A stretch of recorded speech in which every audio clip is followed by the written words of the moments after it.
The whole sky had been overcast with rain clouds from early morning.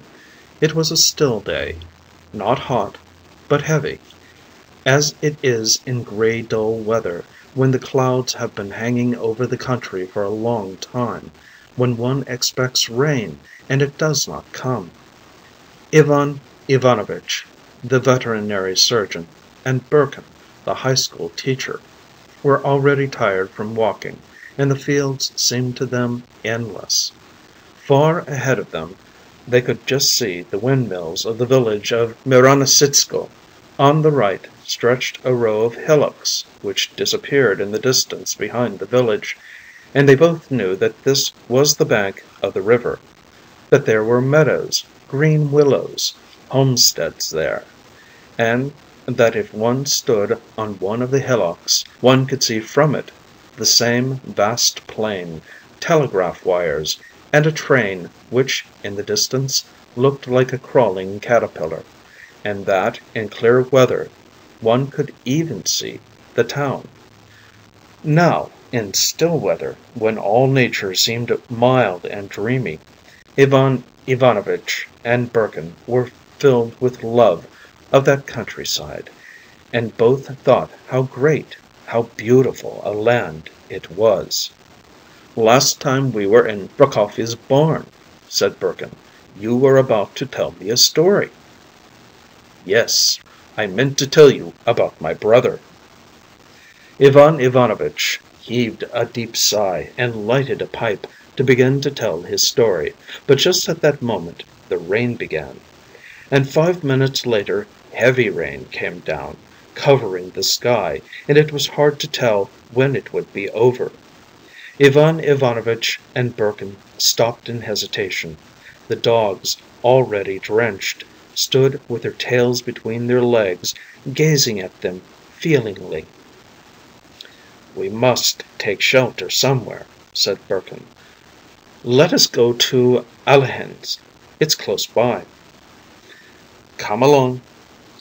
They turned aside and walked through mown fields, sometimes going straight forward, sometimes turning to the right, till they came out on the road. Soon they saw poplars, a garden, then the red roofs of barns. There was a gleam of the river, and the view opened onto a broad expanse of water with a windmill and a white bathhouse. This was Sofino, where Alehin lived. The watermill was at work, drowning the sound of the rain. The dam was shaking. Here, wet horses with drooping heads were standing near their carts, and men were walking about covered with sacks. It was damp, muddy, and desolate. The water looked cold and malignant. Ivan Ivanovitch and Burkin were already conscious of a feeling of wetness, messiness, and discomfort all over. Their feet were heavy with mud, and when, crossing the dam, they went up to the barns, they were silent, as though they were angry with one another. In one of the barns there was the sound of a winnowing machine. The door was open, and clouds of dust were coming from it. In the doorway was standing Alehin himself, a man of 40, tall and stout, with long hair, more like a professor or an artist than a landowner. He had on a white shirt that badly needed washing, a rope for a belt, drawers instead of trousers, and his boots, too, were plastered up with mud and straw. His eyes and nose were black with dust. He recognized Ivan Ivanovitch and Burkin, and was apparently much delighted to see them. "Go into the house, gentlemen," he said, smiling. "I'll come directly, this minute." It was a big, two-storied house. Alehin lived in the lower story, with arched ceilings and little windows, where the bailiffs had once lived. Here everything was plain, and there was a smell of rye bread, cheap vodka, and harness. He went upstairs into the best rooms only on rare occasions, when visitors came. Ivan Ivanovitch and Burkin were met in the house by a maidservant, a young woman so beautiful that they both stood still and looked at one another. "You can't imagine how delighted I am to see you, my friends," said Alehin, going into the hall with them. "It is a surprise. Pelagea," he said, addressing the girl, "give our visitors something to change into. And, by the way, I will change too. Only I must first go and wash, for I almost think I have not washed since spring. Wouldn't you like to come into the bathhouse? And meanwhile they will get things ready here." Beautiful Pelagea, looking so refined and soft, brought them towels and soap, and Alehin went to the bathhouse with his guests. "It's a long time since I had a wash," he said, undressing. "I have got a nice bathhouse, as you see. My father built it, but I somehow never have time to wash." He sat down on the steps and soaped his long hair and his neck, and the water round him turned brown. "Yes, I must say," said Ivan Ivanovitch meaningly, looking at his head. "It's a long time since I washed," said Alehin with embarrassment, giving himself a second soaping, and the water near him turned dark blue, like ink. Ivan Ivanovitch went outside, plunged into the water with a loud splash, and swam in the rain, flinging his arms out wide. He stirred the water into waves which set the white lilies bobbing up and down. He swam to the very middle of the mill pond, and dived, and came up a minute later in another place, and swam on, and kept on diving, trying to touch the bottom. "Oh, my goodness!" he repeated continually, enjoying himself thoroughly. "Oh, my goodness!"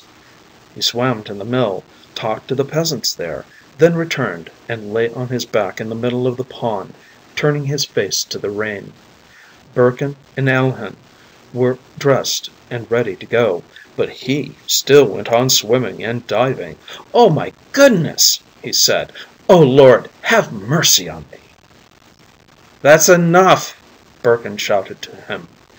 They went back to the house, and only when the lamp was lighted in the big drawing room upstairs, and Burkin and Ivan Ivanovitch, attired in silk dressing gowns and warm slippers, were sitting in armchairs, and Alehin, washed and combed, and a new coat, was walking about the drawing room, evidently enjoying the feeling of warmth, cleanliness, dry clothes, and light shoes. And when lovely Pelagea, stepping noiselessly on the carpet and smiling softly, handed tea and jam on a tray, only then Ivan Ivanovitch began on his story, and it seemed as though not only Burkin and Alehin were listening, but also the ladies, young and old, and the officers who looked down upon them sternly and calmly from their gold frames. "There are two of us brothers," he began. "I, Ivan Ivanovitch, and my brother Nikolay Ivanovitch, 2 years younger. I went in for a learned profession and became a veterinary surgeon, while Nikolay sat in a government office from the time he was 19. Our father, Chimska Himalaysky, was a cantonist, but he rose to be an officer and left us a little estate and the rank of nobility. After his death, the little estate went in debts and legal expenses.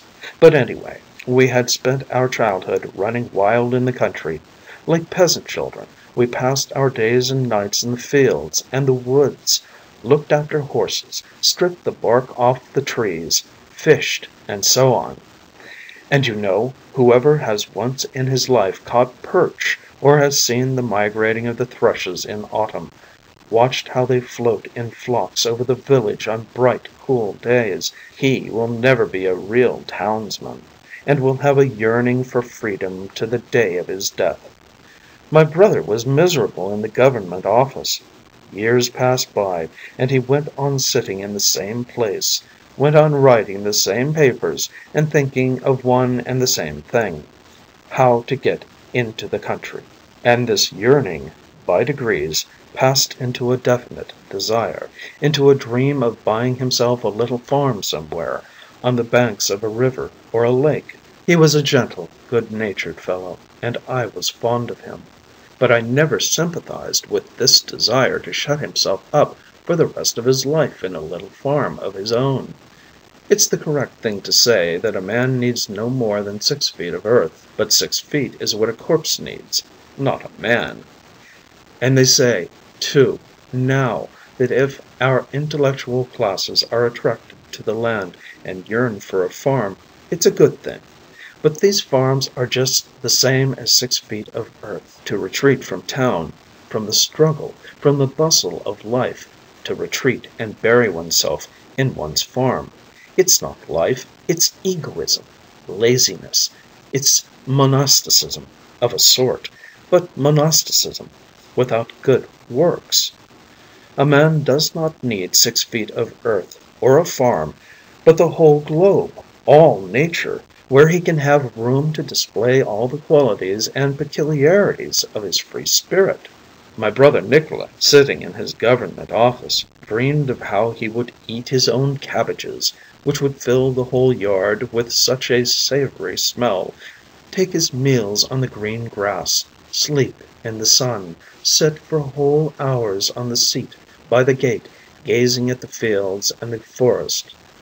Gardening books and the agricultural hints in calendars were his delight, his favorite spiritual sustenance.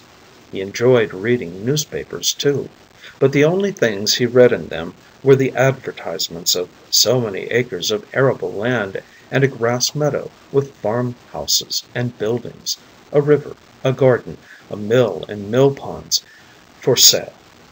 And his imagination pictured the garden paths, flowers and fruit, starling cotes, the carp in the pond, and all that sort of thing, you know. These imaginary pictures were of different kinds according to the advertisements which he came across, but for some reason, in every one of them, he had always to have gooseberries. He could not imagine a homestead, he could not picture an idyllic nook without gooseberries.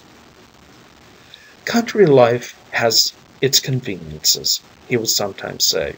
You sit on the veranda and you drink tea, while your ducks swim on the pond. There is a delicious smell everywhere, and the gooseberries are growing. He used to draw a map of his property, and in every map there were the same things. A. House for the family. B. Servants' quarters. C. Kitchen garden. D. Gooseberry bushes. He lived parsimoniously, was frugal in food and drink. His clothes were beyond description. He looked like a beggar, but kept on saving and putting money in the bank. He grew fearfully avaricious. I did not like to look at him, and I used to give him something and send him presents for Christmas and Easter, but he used to save that too. Once a man is absorbed by an idea, there is no doing anything with him. Years passed. He was transferred to another province. He was over 40, and he was still reading the advertisements in the papers and saving up. Then I heard he was married, still with the same object of buying a farm and having gooseberries. He married an elderly and ugly widow without a trace of feeling for her, simply because she had filthy lucre. He went on living frugally after marrying her, and kept her short of food, while he put her money in the bank in his name. Her first husband had been a postmaster, and with him she was accustomed to pies and homemade wines, while with her second husband she did not get enough black bread. She began to pine away with this sort of life, and 3 years later she gave up her soul to God. And I need hardly say that my brother never for one moment imagined that he was responsible for her death. Money, like vodka, makes a man queer. In our town there was a merchant who, before he died, ordered a plateful of honey, and ate up all his money and lottery tickets with the honey, so that no one might get the benefit of it. While I was inspecting cattle at a railway station, a cattle dealer fell under an engine and had his leg cut off. We carried him into the waiting room. The blood was flowing. It was a horrible thing. And he kept asking them to look for his leg, and was very much worried about it. There were 20 roubles in the boot on the leg that had been cut off, and he was afraid they would be lost. "That's a story from a different opera," said Burkin. "After his wife's death," Ivan Ivanovitch went on, after thinking for half a minute, "my brother began looking out for an estate for himself. Of course, you may look about for 5 years and yet end by making a mistake, and buying something quite different from what you have dreamed of. My brother Nikolay bought through an agent a mortgaged estate of 330 acres, with a house for the family, with servants' quarters, with a park, but with no orchard, no gooseberry bushes, and no duck pond. There was a river, but the water in it was the color of coffee, because on one side of the estate there was a brick yard, and on the other a factory for burning bones. But Nikolay Ivanovitch did not grieve much. He ordered 20 gooseberry bushes, planted them, and began living as a country gentleman. Last year I went to pay him a visit. I thought I would go and see what it was like. In his letters my brother called his estate Shumberikov Waste, alias Himalaysko. I reached alias Himalaysko in the afternoon. It was hot. Everywhere there were ditches, fences, hedges, fir trees planted in rows, and there was no knowing how to get to the yard, where to put one's horse. I went up to the house, and was met by a fat red dog that looked like a pig. It wanted to bark, but it was too lazy. The cook, a fat, barefooted woman, came out of the kitchen, and she, too, looked like a pig, and said that her master was resting after dinner. I went in to see my brother. He was sitting up in bed with the quilt over his legs. He had grown older, fatter, wrinkled. His cheeks, his nose, and his mouth all stuck out. He looked as though he might begin grunting into the quilt at any moment. We embraced each other, and shed tears of joy and of sadness at the thought that we had once been young, and now were both gray-headed and near the grave. He dressed, and led me out to show me the estate. "Well, how are you getting on here?" I asked. "Oh, all right, thank God. I am getting on very well." He was no more a poor, timid clerk, but a real landowner, a gentleman. He was already accustomed to it, had grown used to it, and liked it. He ate a great deal, went to the bath-house, was growing stout, was already at law with the village commune and both factories, and was very much offended when the peasants did not call him "Your Honor." And he concerned himself with the salvation of his soul in a substantial, gentlemanly manner, and performed deeds of charity, not simply, but with an air of consequence. And what deeds of charity! He treated the peasants for every sort of disease with soda and castor oil, and on his name day had a Thanksgiving service in the middle of the village, and then treated the peasants to a gallon of vodka. He thought that was the thing to do. Oh, those horrible gallons of vodka! One day the fat landowner hauls the peasants up before the district captain for trespass, and next day, in honor of a holiday, treats them to a gallon of vodka, and they drink and shout "Hurrah!" and when they are drunk, bow down to his feet. A change of life for the better, and being well fed and idle develop in a Russian the most insolent self-conceit. Nikolay Ivanovitch, who at one time in the government office was afraid to have any views of his own, now could say nothing that was not gospel truth, and uttered such truths in the tone of a prime minister. Education is essential, but for the peasants it is premature. Corporal punishment is harmful as a rule, but in some cases it is necessary, and there is nothing to take its place. I know the peasants and understand how to treat them," he would say. "The peasants like me. I need only to hold up my little finger, and the peasants will do anything I like." And all this, observe, was uttered with a wise, benevolent smile. He repeated 20 times over, "We noblemen." I, as a noble. Obviously he did not remember that our grandfather was a peasant, and our father a soldier. Even our surname, Chemska Himalevsky, in reality so incongruous, seemed to him now melodious, distinguished, and very agreeable. But the point just now is not he, but myself. I want to tell you about the change that took place in me during the brief hours I spent at his country place. In the evening, when we were drinking tea, the cook put on the table a plateful of gooseberries. They were not bought, but his own gooseberries, gathered for the first time since the bushes were planted. Nikolay Ivanovitch laughed and looked for a minute in silence at the gooseberries, with tears in his eyes. He could not speak for excitement.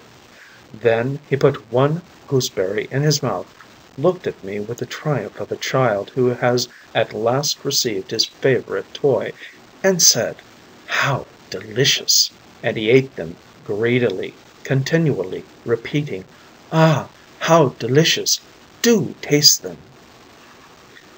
They were sour and unripe, but as Pushkin says, "Dearer to us the falsehood that exalts than hosts of baser truths." I saw a happy man whose cherished dream was so obviously fulfilled, who had attained his object in life, who had gained what he wanted, who was satisfied with his fate and himself. There is always, for some reason, an element of sadness mingled with my thoughts of human happiness. And, on this occasion, at the sight of a happy man, I was overcome by an oppressive feeling that was close upon despair. It was particularly oppressive at night. A bed was made up for me in the room next to my brother's bedroom, and I could hear that he was awake, and that he kept getting up and going to the plate of gooseberries and taking one. I reflected how many satisfied, happy people there really are. What a suffocating force it is! You look at life, the insolence and idleness of the strong, the ignorance and brutishness of the weak.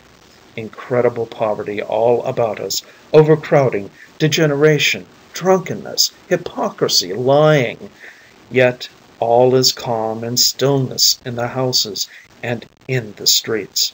Of the 50,000 living in a town, there is not one who would cry out, who would give vent to his indignation aloud. We see the people going to market for provisions, eating by day, sleeping by night, talking their silly nonsense, getting married, growing old, serenely escorting their dead to the cemetery, but we do not see and we do not hear those who suffer, and what is terrible in life goes on somewhere behind the scenes. Everything is quiet and peaceful, and nothing protests but mute statistics. So many people gone out of their minds, so many gallons of vodka drunk, so many children dead from malnutrition. And this order of things is evidently necessary. Evidently the happy man only feels at ease because the unhappy bear their burdens in silence, and without that silence happiness would be impossible. It's a case of general hypnotism. There ought to be behind the door of every happy, contented man someone standing with a hammer, continually reminding him with a tap that there are unhappy people, that however happy he may be, life will show him her laws sooner or later. Trouble will come for him, disease, poverty, losses, and no one will see or hear, just as now he neither sees nor hears others. But there is no man with a hammer. The happy man lives at his ease, and trivial daily cares faintly agitate him like the wind in the aspen tree, and all goes well. That night I realized that I, too, was happy and contented. Ivan Ivanovitch went on, getting up. I, too, at dinner and at the hunt, liked to lay down the law on life and religion, and the way to manage the peasantry. I, too, used to say that science was light, that culture was essential, but for the simple people reading and writing was enough for the time. Freedom is a blessing, I used to say. We can no more do without it than without air. But we must wait a little. Yes, I used to talk like that, and now I ask, for what reason are we to wait? Asked Ivan Ivanovitch, looking angrily at Burkin. Why wait, I ask you? What grounds have we for waiting? I shall be told. It can't be done all at once. Every idea takes shape in life gradually, in its due time. But who is it says that? Where is the proof that it's right? You will fall back upon the natural order of things, the uniformity of phenomena. But is there order and uniformity in the fact that I, a living, thinking man, stand over a chasm and wait for it to close of itself, or to fill up with mud at the very time when perhaps I might leap over it or build a bridge across it? And again, wait for the sake of what? Wait till there's no strength to live? And meanwhile one must live, and one wants to live. I went away from my brothers early in the morning, and ever since then it has been unbearable for me to be in town. I am oppressed by its peace and quiet. I am afraid to look at the windows, for there is no spectacle more painful to me now than the sight of a happy family sitting round the table drinking tea. I am old, and am not fit for the struggle. I am not even capable of hatred. I can only grieve inwardly, feel irritated and vexed. But at night my head is hot from the rush of ideas, and I cannot sleep. Ah, if I were young! Ivan Ivanovitch walked backwards and forwards in excitement, and repeated, "If I were young!" He suddenly went up to Alehin, and began pressing first one of his hands and then the other. "Pavel Konstantinovitch," he said in an imploring voice, "don't be calm and contented. Don't let yourself be put to sleep. While you are young, strong, confident, be not weary in well-doing. There is no happiness, and there ought not to be. But if there is a meaning and an object in life, that meaning and object is not our happiness, but something greater and more rational. Do good." And all this Ivan Ivanovitch said with a pitiful, imploring smile, as though he were asking him a personal favor. Then all three sat in armchairs at different ends of the drawing room, and were silent. Ivan Ivanovitch's story had not satisfied either Burkin or Alehin. When the generals and ladies gazed down from their gilt frames, looking in the dusk as though they were alive, it was dreary to listen to the story of the poor clerk who ate gooseberries. They felt inclined, for some reason, to talk about elegant people, about women.